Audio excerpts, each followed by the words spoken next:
चलाता है? हमारा हृदय। और यहीं से एक बहुत जरूरी नाम जुड़ता है जो अक्सर परीक्षाओं में आता है, विलियम हार्वे। अच्छा, विलियम हार्वे। हाँ, 1628 में उन्होंने इस पूरे तंत्र की खोज की थी। ये नाम याद रखना बहुत जरूरी है। तो ये जो सर्कुलेटरी सिस्टम है, क्या ये सभी जीवों में एक जैसा होता है? नहीं, बिल्कुल नहीं। मोटे तौर पर इसे दो तरह का कह सकते हैं। दो तरह का? हाँ, पहला है खुला परिसंचरण तंत्र, मतलब ओपन सर्कुलेटरी सिस्टम। खुला, इसका क्या मतलब हुआ? मतलब इसमें नसें नहीं होती? बिल्कुल, या होती भी हैं तो बहुत कम। इसमें खून सीधे शरीर के अंगों और ऊतकों के संपर्क में आता है। अच्छा, तो इसके उदाहरण क्या होंगे? इसके उदाहरण याद रखने जरूरी हैं, जैसे कॉकरोच, टिड्डा, झींगा, केकड़ा। मकड़ी, बिच्छू, ये सब भी? हाँ, और घोंघा भी। इन सब में ओपन सिस्टम होता है। ठीक है। और दूसरा प्रकार? दूसरा है बंद परिसंचरण तंत्र, यानी क्लोज्ड सर्कुलेटरी सिस्टम। जैसा कि हम इंसानों में होता है? हाँ, मनुष्यों में, जानवरों में, पक्षियों में इसमें रक्त हमेशा रक्त वाहिनियों के एक नेटवर्क के अंदर ही बहता है। इसीलिए इसे बंद कहते हैं। एकदम सही। तो आज हम इन्हीं रक्त वाहिनियों यानी ब्लड वेसल्स पर थोड़ा ज्यादा ध्यान देंगे। आम भाषा में जिन्हें हम नस कह देते हैं, हाँ ये 3 तरह की होती हैं, है ना? धमनियां, शिराएं और केशिकाएं। हाँ, आर्टरीज, वेन्स और कैपिलरीज। और वैसे एक और जानने वाली बात यह है कि रक्त वाहिनियों के अध्ययन को एंजियोलॉजी कहते हैं। एंजियोलॉजी, ठीक है। तो चलिए धमनियों यानी आर्टरीज से शुरू करते हैं।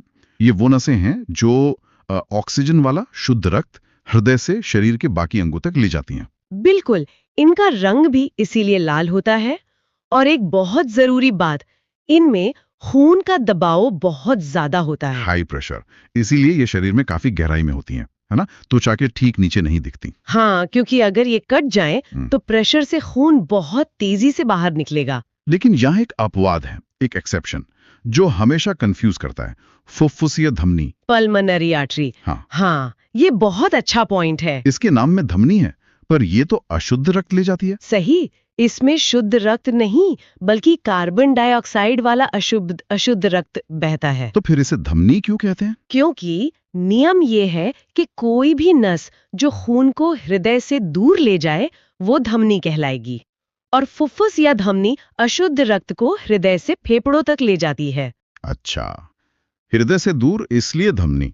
ये याद रखने का अच्छा तरीका है। और शरीर की जो सबसे बड़ी धमनी है उसे महाधमनी या अवॉर्टा कहते हैं। ठीक है, तो अब आते हैं शिराओं पर यानी वेन्स पर। हम्म, इनका काम धमनियों से ठीक उल्टा होगा।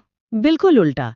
ये शरीर के अंगों से कार्बन डाइऑक्साइड वाला अशुद्ध रक्त वापस हृदय तक लाती हैं। और इनका रंग नीला सा होता है, जैसे हमारी कलाई पर जो हरी नीली नसें दिखती हैं। वो शिराएं ही हैं। वो त्वचा के ठीक नीचे होती हैं। अच्छा, पर इनमें तो खून का दबाव कम होता होगा। हाँ, बहुत कम।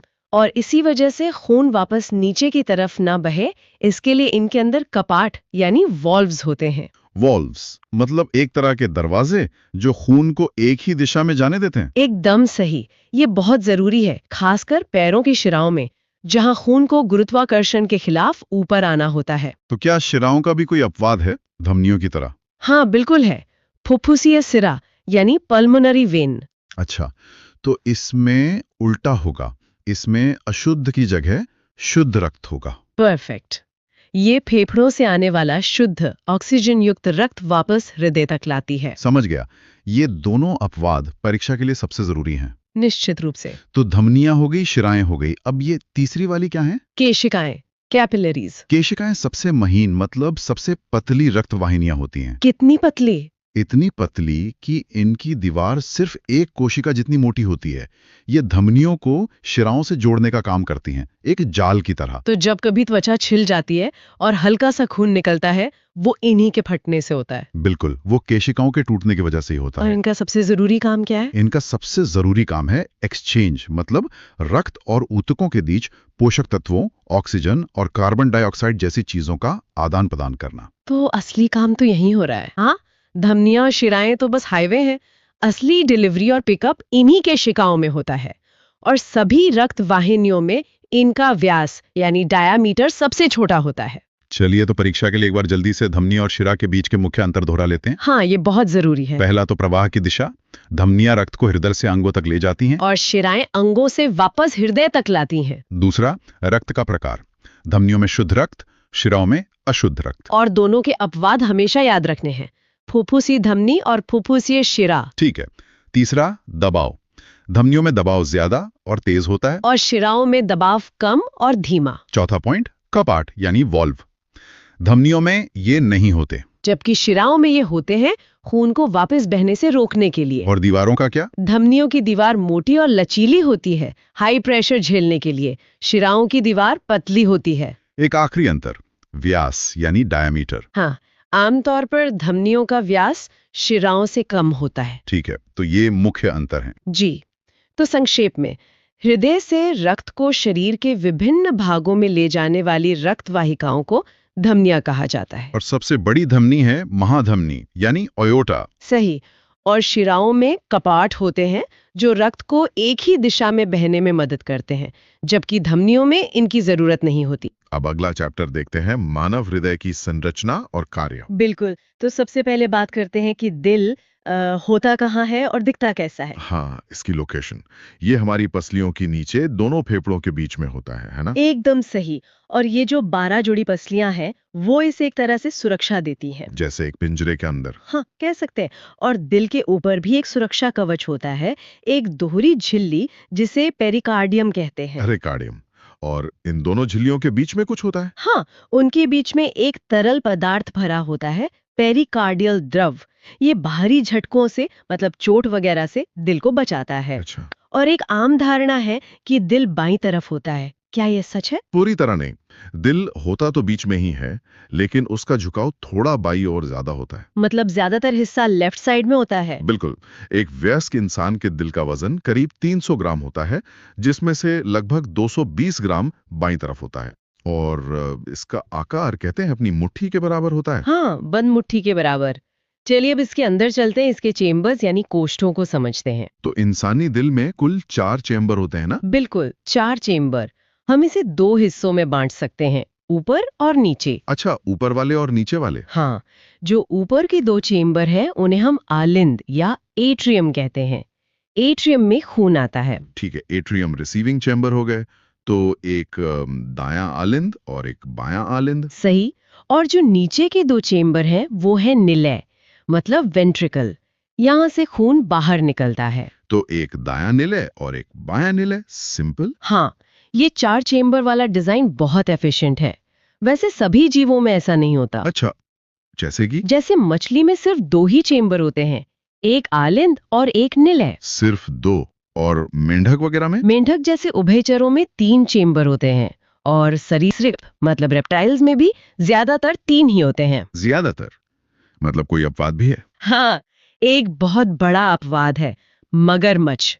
रेप्टाइल होने के बावजूद उसमें हम इंसानों की तरह 4 चेम्बर होते हैं। अरे वाह, ये तो दिलचस्प है। और कोई अनोखा जीव? कॉकरोच, उसके दिल में 13 चेम्बर होते हैं। 13? कमाल है। खैर, वापस अपने 4 चेम्बर पर आते हैं।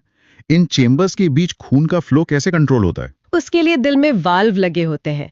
कह सकते हैं कि ये वन वे दरवाजे हैं। मतलब खून को सिर्फ एक ही दिशा में जाने देते हैं? बिल्कुल, ये खून को वापस लौटने से रोकते हैं। तो कौन कौन से वॉल्व होते हैं? देखिए, दाएं आलिंद और दाएं निलय के बीच में होता है त्रिकपर्दी कपाट या ट्राइकस्पिड वाल्व। ट्राई मतलब 3, तो इसमें 3 फ्लैप्स होंगे। एकदम सही। और बाएं आलिंद और बाएं निलय के बीच होता है द्विकपर्दी कपाट, बाइकस्पिड वाल्व। बाई मतलब 2। इसका कोई और नाम भी है शायद? हाँ, इसे मित्रल वाल्व भी कहते हैं। ये बहुत कॉमन नाम है। ठीक है, और भी वॉल्व है? हाँ, 2 और हैं जो निलय से खून बाहर जाते समय काम आते हैं। उन्हें अर्धचंद्राकार या सेमीलूनर वाल्व कहते हैं। ओके, तो दिल का दायां और बायां हिस्सा, ये दोनों अलग अलग काम करते हैं? बिल्कुल अलग। दाएं हिस्से में हमेशा अशुद्ध, मतलब कार्बन डाइऑक्साइड वाला खून होता है। और बाएं हिस्से में? बाएं हिस्से में हमेशा शुद्ध, यानी ऑक्सीजन वाला खून। और ये दोनों कभी मिलते नहीं? कभी नहीं। इनके बीच मांसपेशियों की एक मोटी दीवार होती है जिसे सेप्टम कहते हैं। ये दोनों को बिल्कुल अलग रखती है। ये को बहुत जरूरी होगा। बहुत ज्यादा। इसी से हमारा पूरा सिस्टम इतना कुशल बनता है। तो चलिए अब खून के पूरे सफर को समझते हैं, स्टेप बाय स्टेप। ठीक है, तो सबसे पहले पूरे शरीर से इस्तेमाल हो चुका यानी अशुद्ध खून दो बड़ी शिराओं से, जिन्हें वेना कावा कहते हैं, दिल के पहले चैम्बर में आता है। यानी कि दाएं आलिंद में। हाँ, राइट एट्रियम में। फिर वहां से वो ट्राइकस्पिड वाल्व के जरिए नीचे जाता होगा। बिल्कुल, दाएं निलय में, राइट वेंट्रिकल में। अब ये खून अशुद्ध है, तो दिल इसे शरीर में तो भेजेगा नहीं। नहीं, अब दायां निलय इस अशुद्ध खून को पंप करता है फेफड़ों की तरफ, शुद्ध होने के लिए।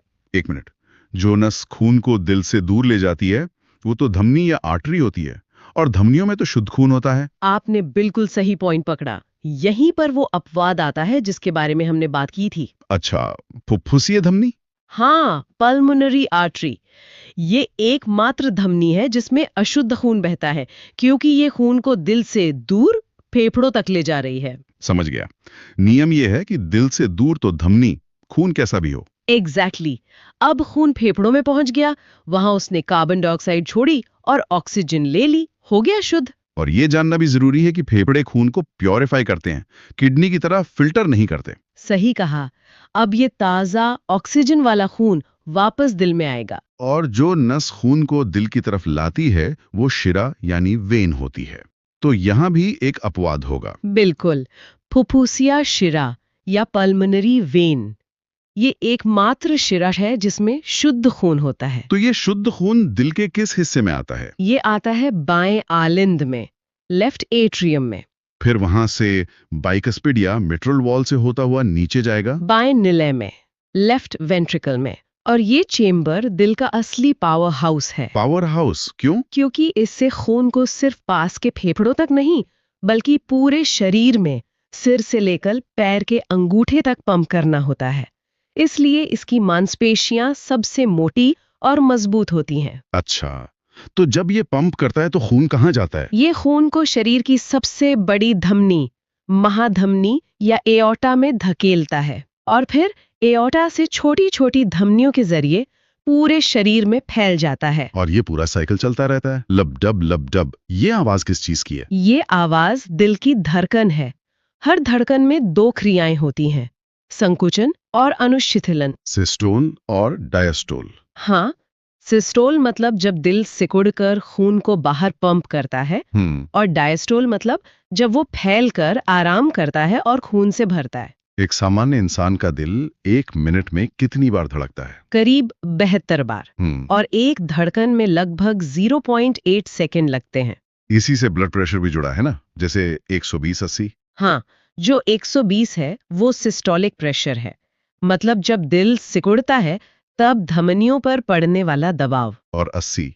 वो डायस्टोलिक प्रेशर है, जब दिल आराम कर रहा होता है तब का दबाव। और इसे स्फिग्मोमानोमीटर नाम की मशीन से मापते हैं? बिल्कुल। मेरा आखिरी सवाल, डॉक्टर स्टेथोस्कोप से जो लब डब की आवाज सुनते हैं वो असल में है क्या?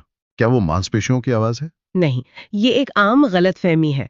ये आवाज वाल्व के बंद होने की है। अच्छा, दरवाजों के बंद होने की आवाज। हाँ, जब वाल्व जोर से बंद होते हैं तो लब और डब की ध्वनि पैदा होती है। पहली लब की आवाज ट्राइकस्पिड और माइट्रल वाल्व से, और दूसरी डब की आवाज एओर्टिक और पल्मोनरी वाल्व के बंद होने से आती है। अब अगला चैप्टर देखते हैं, कंकाल तंत्र। जी, स्केलेटल सिस्टम। तो सबसे पहले ये कंकाल तंत्र है क्या? मतलब सीधी सी बात है कि ये शरीर को एक ढांचा देता है। बिल्कुल, एक ढांचा, एक आकार, इसके बिना तो शरीर का चलना फिरना ही मुमकिन नहीं है। और इसके अध्ययन को, मतलब इसकी पढ़ाई को ऑस्टियोलॉजी कहते हैं ना? हाँ। ये एक जरूरी पॉइंट है परीक्षा के लिए। हाँ, ऑस्टियोलॉजी। और एक और बात याद रखने वाली है कि हमारे शरीर में करीब 649 मांसपेशियां होती हैं, जो इन हड्डियों को हिलाने में मदद करती हैं। बिल्कुल, शरीर की संरचना ही ऐसी है।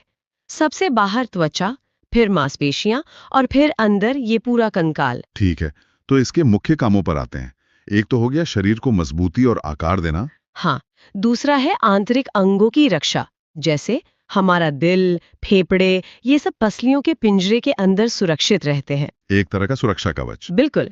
और तीसरा काम है गति, मतलब चलना फिरना, जो मांसपेशी की मदद से होता है। और चौथा, जो बहुत लोगों को शायद नहीं पता होगा, वो है रक्त कोशिकाओं का निर्माण। हाँ, ये बहुत दिलचस्प है।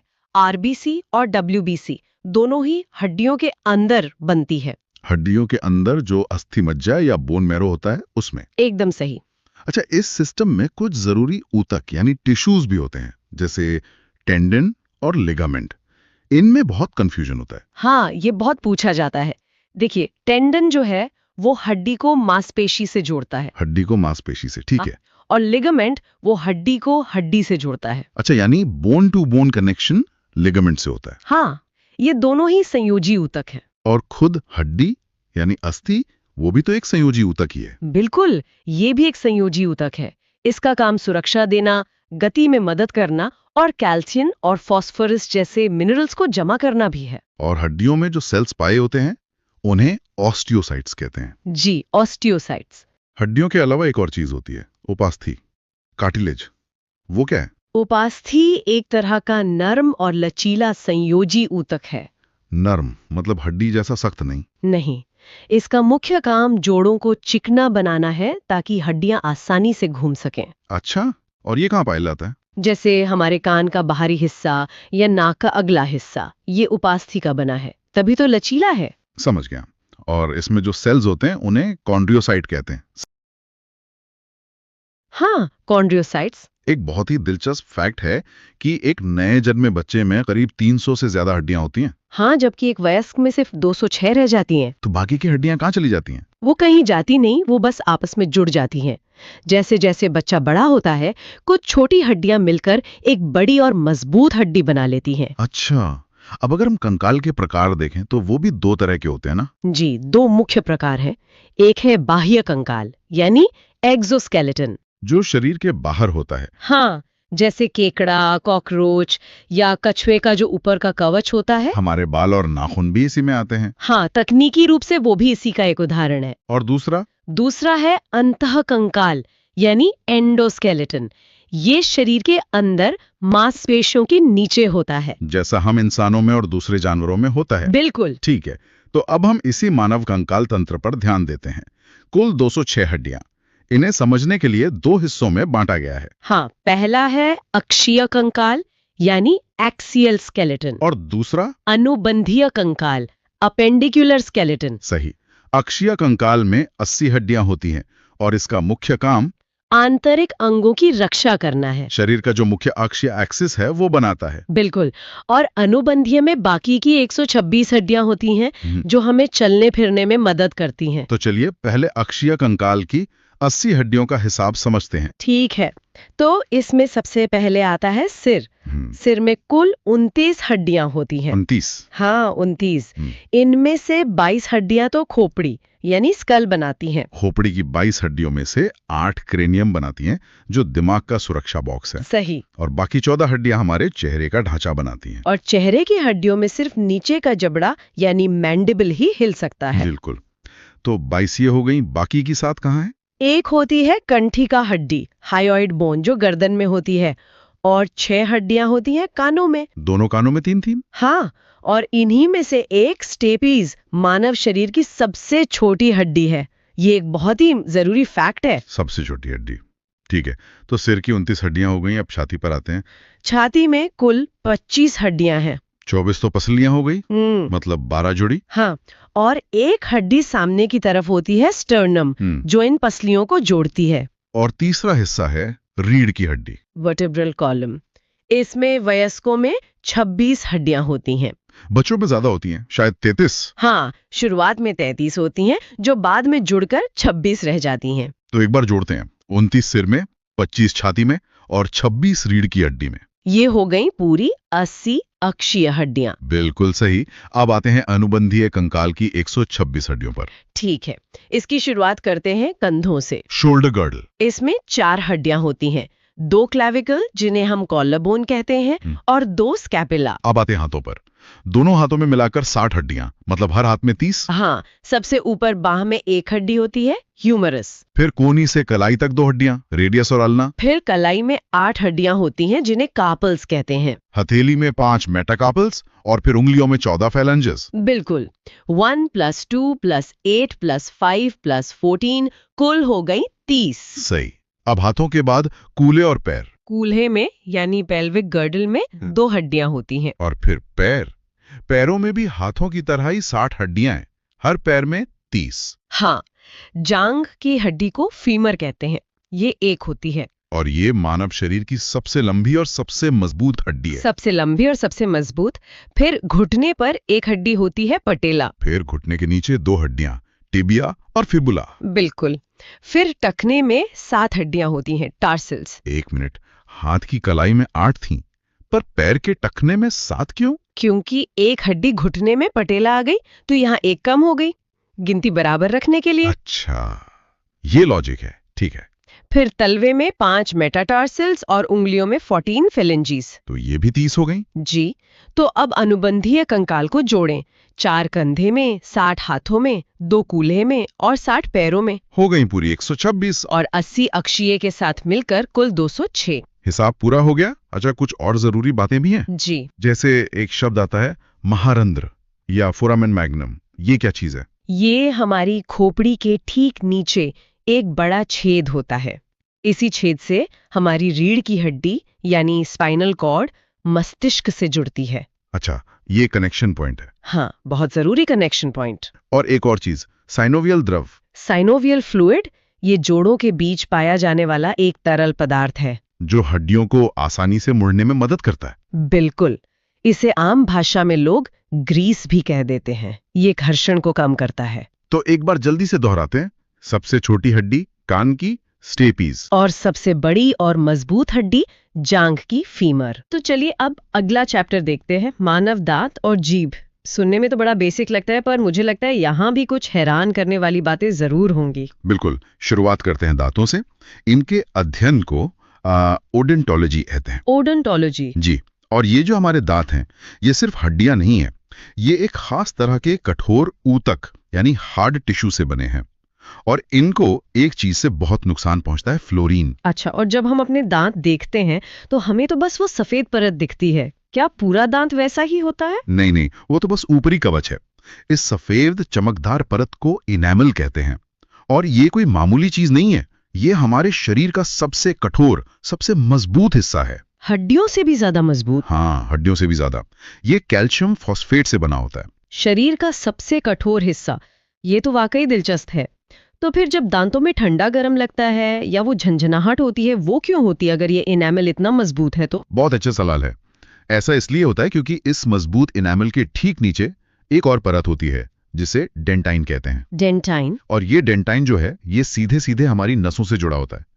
तो जब किसी वजह से इनेमल घिस जाता है या उसमें कैविटी हो जाती है, तो बाहर की चीजें डेंटाइन तक पहुंच जाती हैं और हमें वो तेज झंझनाहट महसूस होती है। समझ गई। तो इनेमल हमारी प्रोटेक्टिव शील्ड है। अब हमारे मुंह में जो 32 दांत होते हैं, वो सब एक जैसे तो नहीं दिखते, इनके काम भी अलग अलग होंगे। हाँ, इन्हें हम एक बेहतरीन टूल किट की तरह समझ सकते हैं। एक वयस्क इंसान के मुंह में 4 तरह के दांत होते हैं। 4 तरह के? जी। सबसे सामने के जो 8 दांत हैं, वो हैं कृंतक यानी इंसाइजर्स। ये हमारी कैंची की तरह हैं, जिनका काम है भोजन को काटना। जैसे सेब का एक बाइट लेना। बिल्कुल। फिर इनके बगल में दोनों तरफ ऊपर नीचे मिला के 4 नुकीले दांत होते हैं। ये हैं रदनक यानी किनाइन्स। यस, ये तो चीर फाड़ के लिए होंगे। एकदम सही। ये चीर फाड़ करने के लिए बने हैं, जैसे कोई मांसाहारी जानवर अपने शिकार को फाड़ता है। हमारे लिए ये गन्ना चूसने में काम आते हैं। और बाकी के जो पीछे वाले चौड़े दांत हैं, वो हमारी चक्की हैं। केनाइन्स के ठीक पीछे 8 अग्र चवर्णक यानी प्रीमोलार्स आते हैं और सबसे आखिर में 12 चवर्णक यानी मोलार्स। और इन दोनों का काम पीसना है। हाँ, इन दोनों का एक ही काम है। जो भोजन काटा और चीरा गया है उसे अच्छी तरह पीसकर एक लुगदी बना देना, ताकि उसे आसानी से निगला जा सके। एक बात जो मुझे हमेशा से थोड़ी कंफ्यूजिंग लगी है, वो ये है कि हमारे दांत 2 बार आते हैं, दूध के दांत और फिर पक्के दांत। हाँ, और इसमें भी एक गणित है। बचपन में जब हमारा जबड़ा छोटा होता है तो सिर्फ 20 दांत निकलते हैं, जिन्हें हम दूध के दांत कहते हैं। सिर्फ 20? जी। जब ये टूटते हैं तो उनकी जगह 32 स्थायी या परमानेंट दांत आते हैं। तो अगर कोई पूछे कि इंसान के पूरे जीवन काल में कुल कितने दांत निकलते हैं, तो जवाब 32 नहीं बल्कि 20 और 32 मिलाकर 52 होगा। बिल्कुल। वाह, ये तो सोचने वाली बात है। इसे समझने के लिए कोई फॉर्मूला भी होता है ना? दंत सूत्र या डेंटल फॉर्मूला, वो 2123 2123 वाला, वो मुझे कभी ठीक से समझ नहीं आया। उसे समझना बहुत आसान है। सोचिए कि आप अपने मुंह को 4 हिस्सों में बांट रही हैं। ऊपर दायां, ऊपर बायां, नीचे दायां और नीचे बायां। ठीक है, 4 हिस्से हो गए। तो ये जो फॉर्मूला है 2123 2123, ये सिर्फ किसी एक हिस्से के दांतों की गिनती बताता है, सामने से पीछे की ओर। मतलब किसी भी एक क्वार्टर में 2 कृंतक, 1 रदनक, 2 अग्रचवर्णक और 3 चवर्णक। एकदम सही। तो 2 + 1 + 2 + 3 हुए 8, और 8 को 4 से गुणा कर दें तो हो गए पूरे 32 दांत। अब समझ आया। और बच्चों का फॉर्मूला? बच्चों का फॉर्मूला होता है 2102 2102। यहाँ बीच में 0 का मतलब है कि बच्चों में अग्रचवर्णक यानी प्रीमोलर्स नहीं होते। अच्छा, तो वो दांत उनमें होते ही नहीं है। नहीं, उनका जबड़ा इतना बड़ा नहीं होता कि वो सारे दांत रख सके। कमाल है। तो दांतों ने तो अपना काम कर दिया, अब जीभ की बारी। इसका काम सिर्फ स्वाद लेना है या कुछ और भी? जीभ एक मस्कुलर ऑर्गन है जिसके कई काम हैं, पर स्वाद लेना सबसे मुख्य है। इस पर हजारों स्वाद कलिकाएं यानी टेस्ट बड्स होती हैं। और स्वाद को लेकर एक बहुत बड़ी गलतफहमी है जो हम सब ने स्कूलों में पढ़ी है। कौन सी गलतफहमी? वो जीभ का नक्शा, कि जीभ की नोक से सिर्फ मीठा और पीछे से कड़वा? वही। नई रिसर्च बताती है कि ये बात पूरी तरह सही नहीं है। ये एक मिथक है। असल में हर स्वाद कलिका हर तरह का स्वाद पहचान सकती है। क्या आप बात कर रहे हैं? तो वो पूरा डायग्राम ही गलत था। हाँ, ये हो सकता है कि जीभ के कुछ हिस्से किसी एक स्वाद के लिए थोड़े ज्यादा संवेदनशील हों, लेकिन ऐसा कोई सख्त बंटवारा नहीं है। ये तो बहुत बड़ी जानकारी है। अच्छा, क्या जीभ का कोई ऐसा हिस्सा भी है जहाँ कोई स्वाद नहीं आता? हाँ, जीभ का जो बिल्कुल बीच का हिस्सा है वो लगभग स्वाद रहित होता है। वहाँ टेस्ट बड्स बहुत कम या न के बराबर होती हैं। अच्छा, इसीलिए डॉक्टर दवाई जीभ के बीच में रखने को कहते हैं। शायद इसीलिए। तो मुंह में दांतों ने खाने को पीसा, जीभ ने स्वाद लिया और उसे लार के साथ मिला दिया। पर ये तो बस शुरुआत है। हाँ, अब ये भोजन एक ऐसे सफर पर निकलने वाला है जो लगभग 30-32 फीट लंबा है। बिल्कुल। अब हम पाचन तंत्र की दुनिया में गोता लगा रहे हैं। पाचन का मूल सिद्धांत बहुत सरल है। भोजन के बड़े और जटिल अणुओं को इतने छोटे और सरल अणुओं में तोड़ना कि हमारा खून उन्हें सोख सके। जैसे किसी बड़ी इमारत को तोड़कर अलग-अलग ईंटों में बदल देना। क्या बढ़िया एनालॉजी है। बिल्कुल यही होता है। कार्बोहाइड्रेट टूटकर ग्लूकोज बन जाता है, प्रोटीन टूटकर अमीनो एसिड, और वसा मतलब फैट टूटकर फैटी एसिड बन जाता है। और विटामिन, मिनरल और पानी, वो पहले से ही इतने सरल होते हैं कि उन्हें तोड़ने की जरूरत नहीं पड़ती। शरीर उन्हें सीधे सोख लेता है। और ये पूरी प्रक्रिया कई चरणों में होती है ना? हाँ, मोटे तौर पे 5 चरण हैं। पहला अंतर्ग्रहण यानी खाना मुंह में डालना, फिर पाचन, फिर अवशोषण। अवशोषण, जहाँ पोषक तत्व खून में जाते हैं। जी। चौथा है स्वांगीकरण, जब शरीर उन पोषक तत्वों को इस्तेमाल करता है। और 5वां मल परित्याग, यानी बचे हुए कचरे को बाहर निकालना। तो चलिए इस सफर पर भोजन के साथ साथ चलते हैं। मुंह के बाद खाना कहाँ जाता है? मुंह में जब खाना लार के साथ मिल जाता है तो वो एक गोले जैसा बन जाता है जिसे बोलस कहते हैं। और यहीं पर पाचन शुरू हो चुका है। मुंह में ही? हाँ, हमारी लार में लाइसोजाइम नाम का एक एंजाइम होता है। वो एक तरह का बॉडीगार्ड है जो खाने के साथ आए हानिकारक बैक्टीरिया को मार देता है। और एक दूसरा एंजाइम भी तो होता है। हाँ, टाइलिन। ये स्टार्च जो आलू या रोटी में होता है उसे माल्टोज नाम की शुगर में बदलना शुरू कर देता है। इसीलिए अगर आप रोटी को ज्यादा देर तक चबाए तो वो हल्की मीठी लगने लगती है। अच्छा, तो कार्बोहाइड्रेट का पाचन मुंह से ही शुरू हो जाता है। अब ये बोलस निकलने के बाद कहाँ पहुंचता है? ये जाता है ग्रास नली यानी फूड पाइप में। ये बस एक डिलीवरी ट्यूब है, यहाँ कोई पाचन नहीं होता। तो इसका काम बस खाने को पेट तक पहुंचाना है। हाँ, और ये काम ये एक बहुत ही खास तरीके से करती है जिसे क्रमाकुंचन या पेरिस्टालिसिस कहते हैं। ये कैसा मूवमेंट होता है? सोचिए, जैसे आप ट्यूब के आखिर से टूथपेस्ट को दबाकर आगे निकालते हैं। अच्छा। ठीक वैसी एक लहरदार मूवमेंट से ये ट्यूब खाने को नीचे पेट की तरफ धकेलती है। इसी वजह से हम उल्टा लटक कर भी पानी पी सकते हैं। ये तो कमाल है। तो अब भोजन पहुंच गया आमाशय यानी पेट में। यहाँ का माहौल कैसा होता है? पेट एक तरह का मिक्सर ग्राइंडर है जहाँ खाना लगभग 4 घंटे तक रहता है। और यहाँ का माहौल बहुत ही एसिडिक होता है। पेट की दीवारें हाइड्रोक्लोरिक एसिड निकालती हैं। 1 मिनट, हाइड्रोक्लोरिक एसिड, ये तो बहुत खतरनाक होता है। तो फिर हमारा पेट खुद को ही क्यों नहीं पचा लेता? यही तो चमत्कार है। इसका जवाब है म्यूकस। पेट की अंदरूनी दीवारों पर एक मोटी चिपचिपी बलगम जैसी परत होती है जो दीवारों को इस खतरनाक एसिड से बचा कर रखती है। अच्छा, एक प्रोटेक्टिव लेयर। और यहाँ पेट में भी कुछ एंजाइम होते होंगे। हाँ, यहाँ प्रोटीन का पाचन शुरू होता है। पेट में पेप्सिन नाम का एंजाइम निकलता है जो प्रोटीन को छोटे टुकड़ों में तोड़ता है, जिन्हें पेप्टोन्स कहते हैं। और दूध पचाने के लिए? उसके लिए है रेनिन, जो दूध में मौजूद केसीन प्रोटीन को पचाता है। ये बच्चों में ज्यादा एक्टिव होता है। तो पेट में 4 घंटे के बाद खाना एक गाढ़ा सूप जैसा पेस्ट बन जाता है जिसे काइम कहते हैं। अब इस काइम का क्या होता है? अब ये काइम असली एक्शन वाली जगह पर जाता है, छोटी आंत। इसका नाम छोटी है, पर ये हमारे पाचन तंत्र का सबसे लंबा हिस्सा है, लगभग 20-22 फीट। 22 फीट। पाचन और अवशोषण का सारा काम यहीं होता होगा फिर? लगभग 90% काम यही होता है। जैसे ही काइम छोटी आंत के पहले हिस्से ड्यूडोनम में पहुंचता है, 2 बाहरी ग्रंथियां अपना अपना रस उसमें छोड़ती हैं। कौन सी 2 ग्रंथियां? पहली है यकृत यानी लिवर, जो हमारे शरीर की सबसे बड़ी ग्रंथि है। ये पित्त रस यानी बाइल जूस बनाता है। अच्छा, पित्त। मैंने सुना है ये फैट पचाता है। सीधे तौर पर नहीं। पित्त रस का पहला काम है पेट से आए एसिडिक काइम को न्यूट्रल करना। वो क्षारीय यानी एल्कलाइन होता है। मतलब एसिड को शांत करना। जी। उसके बाद ही छोटी आंत के एंजाइम काम कर पाते हैं। और हाँ, ये वसा के बड़े टुकड़ों को छोटे छोटे टुकड़ों में तोड़ता है ताकि एंजाइम उन पर काम कर सकें। और दूसरी ग्रंथि कौन सी है? वो है अग्न्याशय यानी पैंक्रियास। ये पाचन तंत्र का असली सुपर हीरो है। Super hero? हाँ, क्योंकि ये एक ऐसा जूस निकालता है जिसे पूर्ण पाचक रस कहते हैं।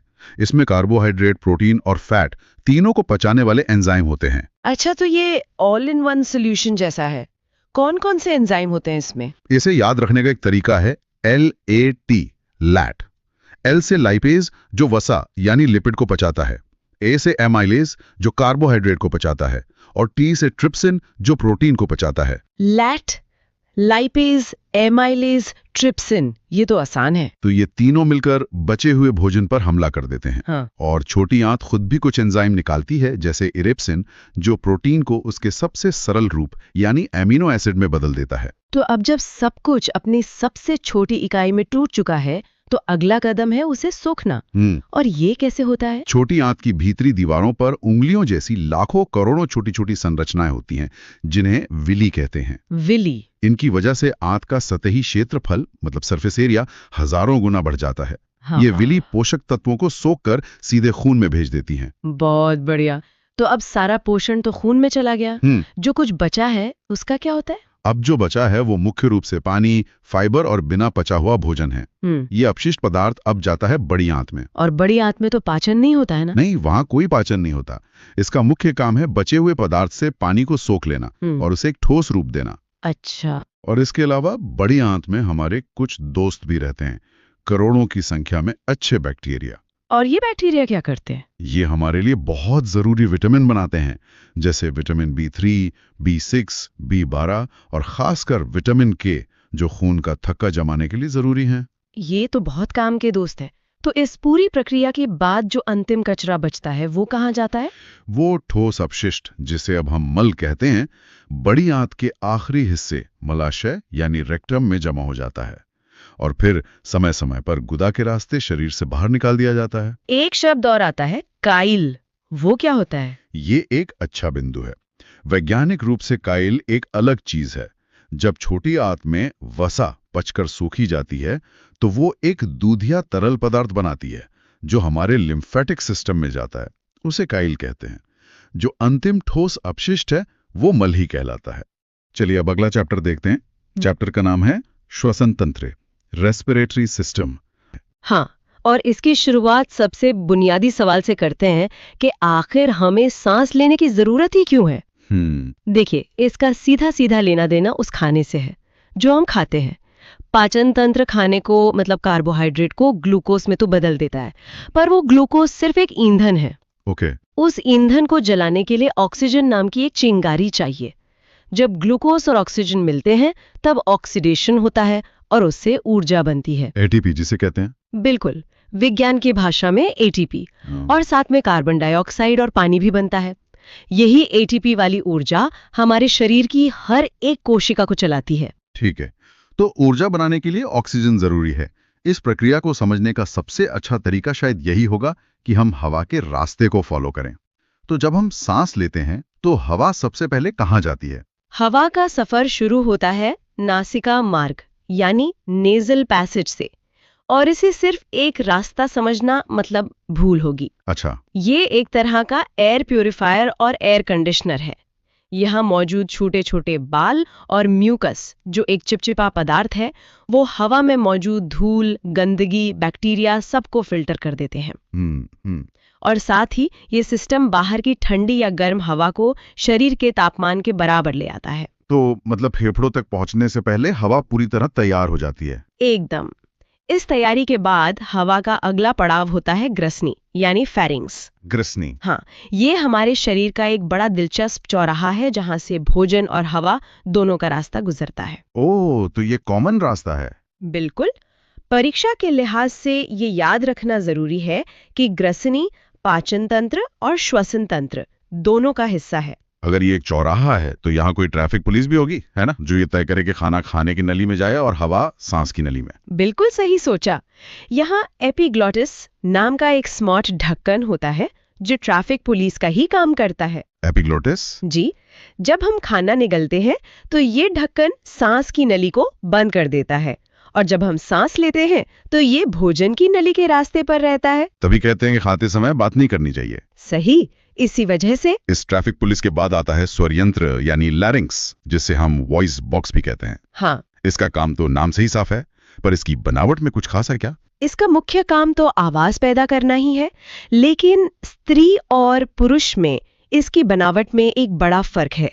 पुरुषों में ये बाहर की तरफ थोड़ा ज्यादा विकसित होता है, जिसे एडम्स एप्पल कहते हैं। अच्छा, हाँ। इसी वजह से पुरुषों का वोकल कॉर्ड यानी आवाज पैदा करने वाला तार वो बड़ा होता है, लगभग 20 मिलीमीटर। और महिलाओं का? महिलाओं का वोकल कॉर्ड छोटा, करीब 15 मिलीमीटर का होता है। अरे वाह! तो आवाज का भारी का पतला होना सिर्फ इस लंबाई पर निर्भर करता है? काफी हद तक बिल्कुल वैसे ही जैसे गिटार का मोटा तार धीमी और भारी आवाज मतलब लो पिच निकालता है, और पतला तार तेज और पतली आवाज हाई पिच। समझ गया। तो पुरुषों का वोकल कॉर्ड लंबा है इसलिए आवाज भारी, और महिलाओं का छोटा है इसलिए आवाज पतली होती है। स्वर यंत्र के बाद हवा श्वास नली यानी ट्रेकिया में जाती है। मैंने सुना है कि ये एक खास तरह की नली है जो कभी पिचकती नहीं। हाँ, और ये बहुत जरूरी भी है। हमारी श्वास नली में कार्टिलेज यानी एक नरम हड्डी के 16 से 20 सी आकार के छल्ले होते हैं। छल्ले? रिंग्स? जी, रिंग्स। ये छल्ले इसे एक मजबूत लचीला पाइप बनाते हैं जो हमेशा खुला रहता है। अगर ये नली पिचक गई तो सांस ही रुक जाएगी। एक मिनट, ये छल्ले सी आकार के ही क्यों होते हैं, पूरे गोल यानी ओ आकार के क्यों नहीं? बहुत अच्छा सवाल है। ये सी आकार के इसलिए होते हैं क्योंकि श्वास नली के ठीक पीछे हमारी भोजन की नली इसोफेगस होती है। ओके। सी का जो खुला हुआ हिस्सा है वो भोजन नली की तरफ होता है। इससे जब हम कोई बड़ा निवाला निगलते हैं तो भोजन नली को फैलने के लिए जगह मिल जाती है। कमाल की इंजीनियरिंग है शरीर की। तो ये मजबूत पाइप फेफड़ों तक पहुंचकर कैसे जुड़ता है? फेफड़ों के पास पहुंचकर ये श्वास नली एक पेड़ की तरह 2 मोटी शाखाओं में बढ़ जाती है। इन्हें ब्रोंकाई कहते हैं। ब्रोंकाई? हाँ, और हर ब्रोंकाई एक फेफड़े में जाती है। फेफड़ों के अंदर ये नेटवर्क और भी घना हो जाता है। ये ब्रोंकाई आगे हजारों पतली पतली टहनियों में बढ़ जाती हैं, जिन्हें ब्रोंक्यूल्स कहते हैं। और इन टहनियों के सिरे पर क्या होता है? इन पतली टहनियों के सिरे पर अंगूर के गुच्छे जैसे हवा की छोटी छोटी थैलियां होती हैं। इन्हें कूपका या एल्वियोली कहते हैं। एल्वियोली? जी, यहीं पर जिंदगी का सबसे बड़ा लेन देन होता है। ऑक्सीजन खून में जाती है और कार्बन डाइऑक्साइड खून से बाहर आती है। फेफड़ों के बारे में कुछ और मुख्य बातें जो हमें पता होनी चाहिए? हाँ, कुछ बिंदु बहुत जरूरी हैं। पहला, हमारा दायां फेफड़ा बाएं फेफड़े से थोड़ा बड़ा होता है। अच्छा। और दूसरा, दाएं फेफड़े में 3 हिस्से यानी 3 लोब होते हैं, जबकि बाएं में सिर्फ 2। ऐसा क्यों? इसकी वजह बड़ी खास है। ऐसा इसलिए है क्योंकि शरीर में बाईं ओर हमारे दिल के लिए जगह बनानी पड़ती है। ओह, तो दिल की वजह से बायां फेफड़ा थोड़ा छोटा हो जाता है। बिल्कुल। और एक और चीज, फेफड़ों के ऊपर एक पतली सुरक्षात्मक झिल्ली होती है जिसे प्लूरल मेम्ब्रेन कहते हैं। और सांस लेने और छोड़ने की इस पूरी क्रिया को कौन चलाता है? क्या फेफड़े अपने आप काम करते हैं? नहीं, फेफड़े खुद से कुछ नहीं करते। इस पूरी प्रक्रिया का हीरो है डायाफ्राम। डायाफ्राम? जी, ये फेफड़ों के ठीक नीचे एक गुंबद के आकार की बड़ी मांसपेशी है। जब हम सांस अंदर लेते हैं तो ये डायाफ्राम सिकुड़कर नीचे जाता है। जिससे छाती में जगह बनती है। सही। और वैक्यूम की वजह से हवा फेफड़ों में खिंची चली आती है। और जब हम सांस छोड़ते हैं तो डायफ्राम ढीला होकर वापस ऊपर उठता है, फेफड़ों पर हल्का दबाव डालता है और हवा बाहर। तो ये तो हुई शरीर की वो कमाल की मशीनरी। लेकिन एक बार हवा वहां पहुंच जाए, उसके बाद असली खेल शुरू होता है। इस पूरी प्रक्रिया को, जिसे हम बस सांस लेना कह देते हैं, वैज्ञानिक 3 हिस्सों में देखते हैं ना? बिल्कुल। समझने के लिए इस पूरी प्रक्रिया को 3 चरणों में बांटा गया है: बाह्य श्वसन, गैसों का परिवहन और आंतरिक श्वसन। चलिए पहले चरण से शुरू करते हैं। बाह्य श्वसन का मतलब क्या है? बाह्य श्वसन का सीधा मतलब है फेफड़ों के स्तर पर गैसों का आदान प्रदान। मतलब बस सांस लेना और छोड़ना। ओके। मुख्य रूप से 78.5% नाइट्रोजन, 21% ऑक्सीजन और सिर्फ 0.03% कार्बन डाइऑक्साइड होती है। और जब हम उसी हवा को बाहर छोड़ते हैं तो क्या बदलता है? यहीं पर कहानी दिलचस्प हो जाती है। छोड़ी गई हवा में नाइट्रोजन तो उतनी ही रहती है, 78.5%। क्योंकि शरीर उसका इस्तेमाल नहीं करता। सही। लेकिन ऑक्सीजन घटकर 17% रह जाती है। मतलब हमने हर सांस में लगभग 4% ऑक्सीजन इस्तेमाल कर ली। बिल्कुल। और बदले में 4 तो बस 1 रुपए खर्च कर 4% ऑक्सीजन इस्तेमाल कर ली। बिल्कुल। और बदले में 4% कार्बन डाइऑक्साइड बना दी, जो पहले हवा में ना के बराबर थी। तो निष्कर्ष ये है कि शरीर हर सांस में 4% ऑक्सीजन लेता है और 4% कार्बन डाइऑक्साइड छोड़ता है। एक और रोचक तथ्य ये है कि जब हम सांस छोड़ते हैं तो उसके साथ जलवाष्प भी निकलता है। इस तरह हम रोजाना लगभग 400 मिलीलीटर पानी सिर्फ सांस छोड़कर शरीर से बाहर निकाल देते हैं। अच्छा, तो फेफड़ों ने ऑक्सीजन ले ली। अब दूसरा चरण आता है गैसों का परिवहन। ये ऑक्सीजन शरीर की अरबों कोशिकाओं तक कैसे पहुंचती है? ये काम हमारे शरीर की सुपर फास्ट डिलीवरी सर्विस यानी हमारा रक्त करता है। ब्लड? हाँ, ब्लड। रक्त में एक खास प्रोटीन होता है जिसे हीमोग्लोबिन कहते हैं। ये हीमोग्लोबिन एक टैक्सी की तरह काम करता है। टैक्सी? हाँ, जैसे ही हवा फेफड़ों की कूपिका तक पहुंचती है, हीमोग्लोबिन ऑक्सीजन के अणुओं को पकड़ लेता है और ऑक्सी हीमोग्लोबिन बना लेता है। फिर ये रक्त प्रवाह के साथ पूरे शरीर में घूमता है और हर कोशिका के दरवाजे पर ऑक्सीजन की डिलीवरी करता है। ये तो ऑक्सीजन की जाने की बात हुई। अब कोशिकाओं में जो कचरा यानी कार्बन डाइऑक्साइड बना, वो वापस फेफड़ों तक कैसे आता है? वो थोड़ा ज्यादा जटिल है। ये 3 तरीकों से वापस आती है। लगभग 10 से 20% हिस्सा तो हीमोग्लोबिन ही वापस ले आता है। ओके। करीब 7% प्लाज्मा में घुलकर आती है।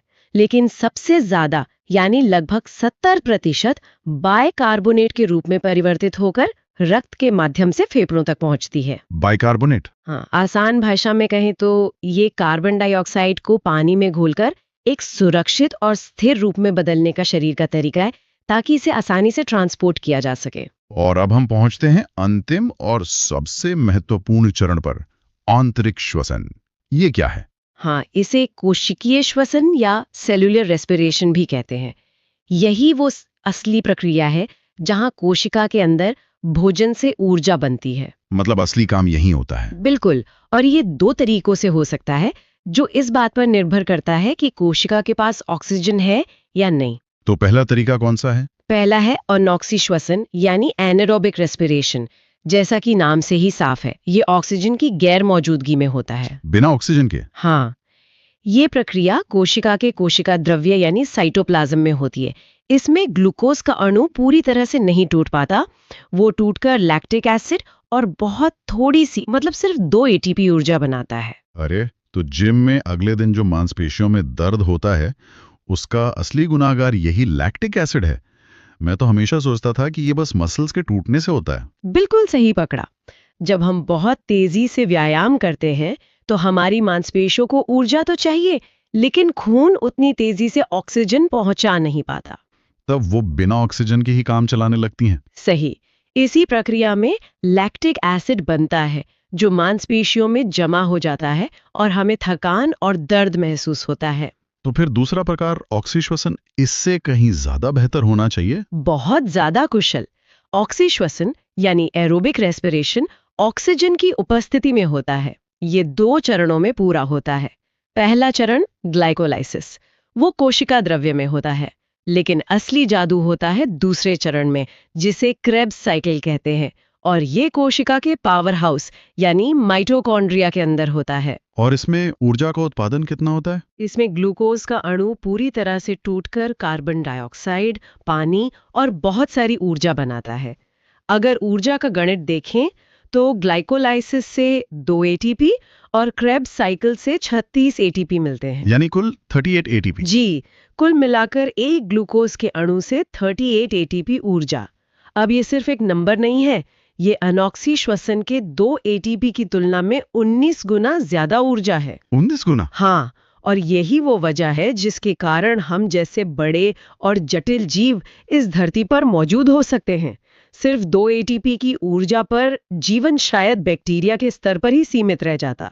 चलिए, अब अगला अध्याय देखते हैं, उत्सर्जन तंत्र यानी एक्सक्रीटरी सिस्टम। तो सबसे पहले ये समझते हैं कि आखिर ये उत्सर्जन है क्या? देखिए, हमारे शरीर में जो भी रासायनिक क्रियाएं होती हैं, मतलब मेटाबॉलिज्म, उससे कई हानिकारक कह सकते हैं कि अपशिष्ट पदार्थ बनते हैं। जैसे कार्बन डाइऑक्साइड हो गया, अमोनिया और यूरिया। इन्हीं पदार्थों को शरीर से बाहर निकालने की जो प्रक्रिया है, बस वही उत्सर्जन है। और जो अंग इस काम में मदद करते हैं उन्हें मिलाकर उत्सर्जन तंत्र कहते हैं। इसे ऐसे समझ सकते हैं जैसे कोई जूसर मशीन हो। हाँ, बिल्कुल। जैसे मशीन जूस निकालकर कचरा अलग कर देती है, वैसे ही शरीर भी पोषक तत्व रखकर अपशिष्ट पदार्थ बाहर निकाल देता है। अच्छा, तो मुख्य रूप से कौन-कौन से पदार्थ हैं जो शरीर से बाहर निकाले जाते हैं? मुख्य रूप से 4 हैं। एक तो कार्बन डाइऑक्साइड है जो फेफड़ों से निकलती है। ठीक है। फिर पसीना है, वो त्वचा से। और फिर सबसे जरूरी अमोनिया, यूरिया, यूरिक एसिड, ये सब नाइट्रोजन वाले अपशिष्ट हैं। और इस काम को करने वाले मुख्य अंग कौन से हैं? अंग भी 4 ही प्रमुख हैं। किडनी यानी वृक्क, जो मूत्र के रूप में यूरिया निकालती है। ये तो मुख्य उत्सर्जी अंग हो गया। हाँ, ये सबसे मुख्य है। फिर फेफड़े, जो कार्बन डाइऑक्साइड निकालते हैं। तीसरा है यकृत, मतलब लिवर, ये हानिकारक अमोनिया को यूरिया में बदलता है। और चौथा? त्वचा, स्किन, जो पसीने के रूप में अतिरिक्त पानी और लवण बाहर निकालती है। अच्छा, तो क्या सभी जीव एक ही तरह का नाइट्रोजन वाला कचरा निकालते हैं? नहीं, बिल्कुल नहीं। इसी आधार पर जीवों को 4 प्रकारों में बांटा गया है। 4 प्रकार कौन-कौन से? सबसे पहले है ammonotelic.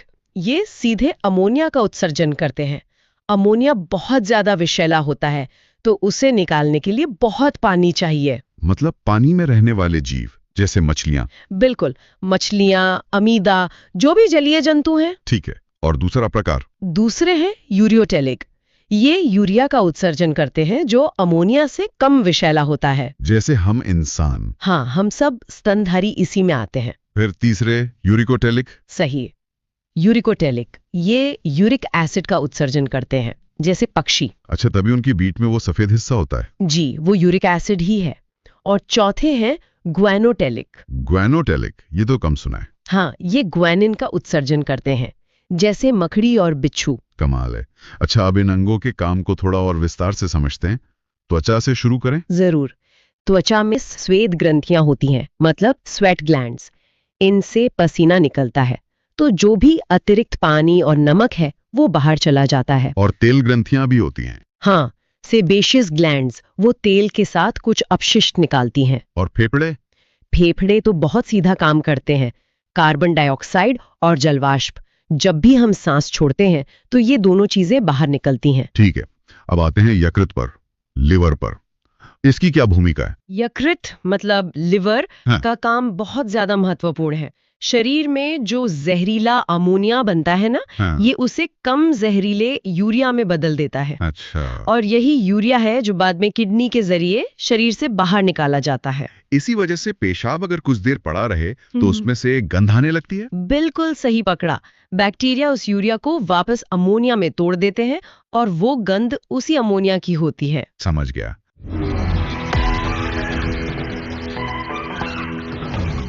Guys, one reel. Ammonia में तोड़ देते हैं और वो गंध उसी अमोनिया की होती है। समझ गया। तो अब आते हैं सबसे महत्वपूर्ण अंग पर, किडनी। हाँ, किडनी। मनुष्य में 2 होती हैं, पेट में रीढ़ की हड्डी के दोनों तरफ।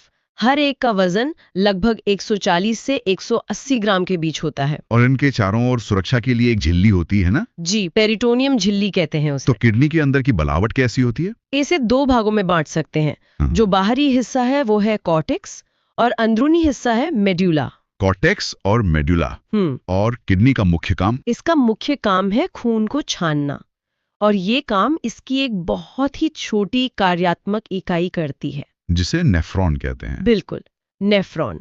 हर किडनी में करीब 10 से 12 लाख नेफ्रॉन होते हैं। 10 लाख? हाँ, इसीलिए किडनी के अध्ययन को नेफ्रोलॉजी कहा जाता है। तो असल में खून को साफ करने का काम ये नेफ्रॉन ही कर रहा है। इसकी संरचना कैसी होती है? नेफ्रॉन के कुछ मुख्य भाग हैं। सबसे पहले है ग्लोमेरुलस। ग्लोमेरुलस। हाँ, ये रक्त वाहिकाओं का एक जाल जैसा है। यहीं पर खून पहली बार छनता है। एक तरह की छन्नी कह सकते हैं। और इस छन्नी को एक कप जैसी संरचना घेरे रहती है। उसे कहते हैं बोमन कैप्सूल। ये छने हुए पदार्थ को इकट्ठा कर लेता है। ठीक है, तो खून छन गया और बोमन कैप्सूल में आ गया। अब आगे? अब वो तरल एक लंबी घुमावदार नली में जाता है, पीसीटी। पीसीटी मतलब? समीपस्थ कुंडलित नलिका। यहाँ पर उस छने हुए पदार्थ में से 70 से 80% जरूरी चीजें जैसे पानी, खनिज, बाइकार्बोनेट, ये सब वापस सोख ली जाती हैं। मतलब रिसाइकलिंग यहीं से शुरू हो जाती है? हाँ, और ये मूत्र के पीएच को भी नियंत्रित करती है। इसके बाद तरल कहाँ जाता है? इसके बाद वो एक यू आकार की नली में जाता है, हेनले लूप। हेयरपिन जैसा? बिल्कुल, हेयरपिन जैसा। यहाँ पर और पानी और सोडियम क्लोराइड का अवशोषण होता है। अच्छा। इसके बाद है डीसीटी, मतलब दूरस्थ कुंडलित नलिका। यहाँ जो भी थोड़ा बहुत अवशोषण बचा होता है वो पूरा हो जाता है। और आखिर में? आखिर में जो अपशिष्ट बचता है, जिसे अब हम मूत्र कह सकते हैं, वो संग्रह नलिका यानी कलेक्टिंग डक्ट में इकट्ठा होता है। समझ गया। तो नेफ्रॉन में मूत्र बनने के बाद ये शरीर से बाहर कैसे निकलता है? इसका भी एक तय रास्ता है। सबसे पहले मूत्रवाहिनियां हैं, यानी यूरेटर्स। ये 2 नलिकाएं हैं जो किडनी से मूत्र को मूत्राशय तक ले जाती हैं। इनकी लंबाई कितनी होती है? करीब 25 से 30 सेंटीमीटर। ये मूत्र को मूत्राशय तक ले जाती हैं, जिसे यूरिनरी ब्लैडर कहते हैं। ये एक तरह का स्टोरेज टैंक हो गया। हाँ, एक थैली जैसा अंग। ये करीब 300 से 500 मिलीलीटर मूत्र जमा कर सकता है। और हमें पता कैसे चलता है कि ये भर गया है? जब ये 2/3 भर जाता है ना, तो दिमाग को सिग्नल जाता है पेशाब करने के लिए। और फिर मूत्र मार्ग यानी यूरेथ्रा से मूत्र शरीर से बाहर निकल जाता है। जी बिल्कुल। उत्सर्जन तंत्र से जुड़े कुछ और जरूरी तथ्य हैं जो हमें जानने चाहिए। हाँ, कुछ आंकड़े बहुत दिलचस्प हैं। जैसे किडनी हर मिनट 125 मिलीलीटर खून फिल्टर करती है। हर मिनट? हाँ, और पूरे दिन में ये लगभग 180 लीटर हो जाता है। 80 लीटर? ये तो बहुत ज्यादा है ना? और सामान्य मूत्र में 95% तो पानी ही होता है। करीब 2.7% यूरिया, 2% खनिज लवण और बस 0.3% यूरिक एसिड। मूत्र का जो हल्का पीला रंग होता है वो किस वजह से?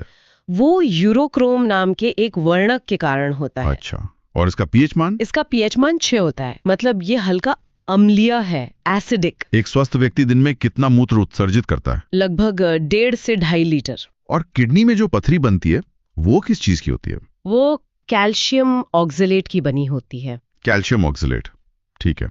और अगर किसी की किडनी काम करना बंद कर दें तो? जब किडनी ठीक से काम नहीं करती तो शरीर में जहरीले पदार्थ जमा होने लगते हैं। ऐसी स्थिति में एक मशीन का उपयोग करके खून को कृत्रिम रूप से फिल्टर किया जाता है। इसी को डायलिसिस कहते हैं। हाँ, इसी प्रक्रिया को डायलिसिस कहते हैं। चलिए अब अगला अध्याय देखते हैं, तंत्रिका तंत्र। जी। तो सबसे पहले ये तंत्रिका तंत्र है क्या? इसका मुख्य काम क्या होता है? देखिए, तंत्रिका तंत्र को आप एक तरह से शरीर का पूरा कंट्रोल, कम्युनिकेशन और कोऑर्डिनेशन सिस्टम मान सकते हैं। कंट्रोल और कम्युनिकेशन। जी। इसमें 3 मुख्य चीजें आती हैं। हमारा मस्तिष्क यानी ब्रेन, फिर मेरुरज्जु या स्पाइनल कॉर्ड और इनसे निकलने वाली तंत्रिकाएं मतलब नर्व्स। और इस पूरे सिस्टम को समझने के लिए कुछ भागों में बांटा गया होगा। हाँ, इसे 3 मुख्य भागों में बांटा गया है। पहला है केंद्रीय तंत्रिका तंत्र, मतलब सेंट्रल नर्वस सिस्टम, जिसमें ब्रेन और स्पाइनल कॉर्ड आते हैं। ठीक है। दूसरा है परिधीय तंत्र का तंत्र, पेरिफेरल नर्वस सिस्टम। और तीसरा स्वचालित तंत्र का तंत्र, यानी ऑटोनॉमिक नर्वस सिस्टम। और परीक्षा के लिहाज से? परीक्षा के लिहाज से लगभग 98% सवाल केंद्रीय तंत्र का तंत्र से ही बनते हैं। अच्छा, तो फिर इसी से शुरू करते हैं। और इसमें भी जाहिर है सबसे पहले मस्तिष्क की बात होगी। कुछ मुख्य बातें क्या हैं इसके बारे में? सबसे पहली और दिलचस्प बात है इसका वजन। एक औसत इंसान के मस्तिष्क का वजन लगभग 1350 ग्राम होता है। 1350 ग्राम्स। जी, और ये शरीर के कुल वजन का सिर्फ 2% है। सिर्फ 2%। ये तो बहुत कम है। हाँ, लेकिन ये 2% का अंग हमारे शरीर की कुल ऑक्सीजन और खून का 20% अकेले ही इस्तेमाल कर लेता है। 20%? मतलब शरीर की सारी ऊर्जा का 5वां हिस्सा सिर्फ दिमाग को चलाने में लग जाता है। बिल्कुल। और इतने जरूरी अंग के लिए इसकी सुरक्षा भी उतनी ही जबरदस्त होती है। हाँ, वो तो होगी ही। कैसे होती है इसकी सुरक्षा? सबसे बाहर तो क्रेनियम नाम की एक हड्डी का खोल है। एक मजबूत हेलमेट समझिए, जो 8 हड्डियों से बना है। अच्छा, एक नेचुरल हेलमेट। जी। फिर उस हेलमेट के नीचे मेनिंजेस नाम की एक झिल्ली होती है। इसकी 3 परतें होती हैं, ड्यूरामेटा, एराक्नॉइड और पायामेटा। संक्रमण हो जाता है तो उसे मेनिंजाइटिस कहते हैं। और आपको शायद पता हो, समाज सुधारक राजा राममोहन रॉय की मृत्यु इसी बीमारी की वजह से हुई थी। ओह, अच्छा। चलिए अब मस्तिष्क की बनावट पर आते हैं। इसके मुख्य हिस्से कौन-कौन से हैं? मस्तिष्क को हम मोटे तौर पर 3 हिस्सों में बांट सकते हैं।